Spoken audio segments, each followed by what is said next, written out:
আমি বউ পাগলা, আমি বিবির গোলাম। আমি বউ পাগলা, আমি বিবির গোলাম। যতই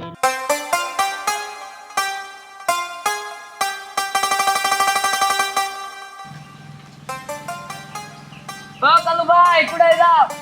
গরুর জন্য দুটি ঘাস ছিলে নিয়ে যাইতেছি ভাই। কি করবি আর সারাদিন কোনো কাম নাই, তুই তো নিজে একটা গরুর মতো হয়ে গেছিস গা। কি করবো ভাই, গরিব মানুষ, ঘাস না কাটলে পেটে খাবার উঠে না। তুই পাগলা যে সেজন্য তো মাঠে মাঠে ঘাস খাইয়ে বেড়াস। আর আমাদের দেখ, আমরা চাকরিওয়ালা মেয়েদের বিয়ে করেছি, পায়ের উপরে পাও তুলে খাই। আর তুই গরিব মেয়েদের বিয়ে করেছিস, সেজন্য তোর ঘাস খাইয়ে বেড়া নাকি? এ ভাই, এটি আমার কপালে ছিল, তারা সুখে থাক।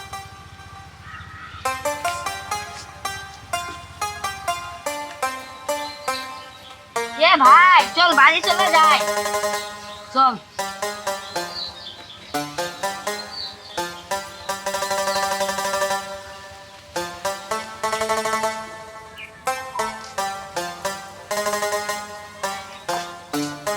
কি গো বাবুর আব্বা, কোথায় তুমি?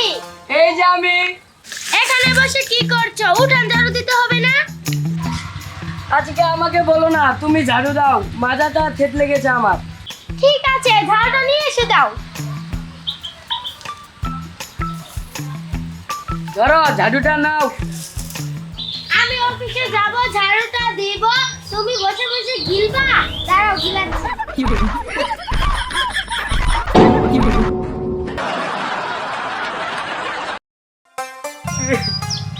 ভাই আমার অবস্থা খুব খারাপ। কেন কি হয়েছে? কাছিস কেন?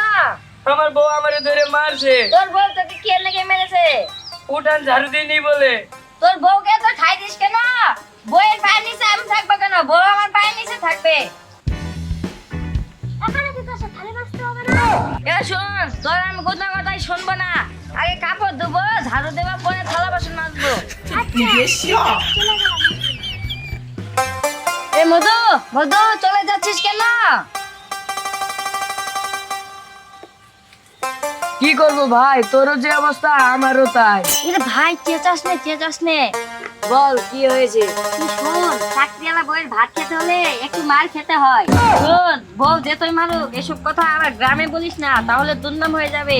বউই তো মাসে, গ্রামের মানুষ তো আর মারে না। হ্যাঁ